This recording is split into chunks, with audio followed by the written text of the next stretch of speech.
చూస్తే మనం ఏమంటాం, ఆ వేళ మంచి జరిగిందనుకో పర్వాలేదు వాళ్ళకి చెప్పాం, కానీ ఏదైనా చెడు జరిగిందనుకో పొద్దున్నే కనిపించింది పనికి మాలిన ముఖం అందుకే జరిగిందంటాం. మనం తక్కువ వాళ్ళం కాదు. మనం మనకి ఏదైనా చెడు జరిగితే పొద్దున్న ఎవరు కనబడ్డారో వాళ్ళ మీద పెట్టేస్తామండి. నిజానికి ఆలోచించండి, ఈ దేశపు యువతరం నీకు పొద్దున్న ఎవడో కనబడడానికి నీకు పనులు జరగడానికి ఏమైనా సంబంధం ఉందా?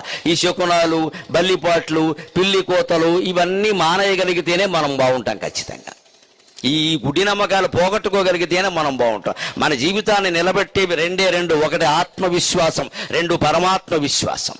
మన మీద మనకి నమ్మకం ఉండాలి, మనని పుట్టించిన భగవంతుడి మీద నమ్మకం ఉండాలి. మనకు ఉండాల్సింది బల్లిపాట్లు, పిల్లి కోతలు కాదండి. బల్లి పిల్లిన మన జీవితాలను నిర్ణయించేది. మాట్లాడడానికి బుద్ధి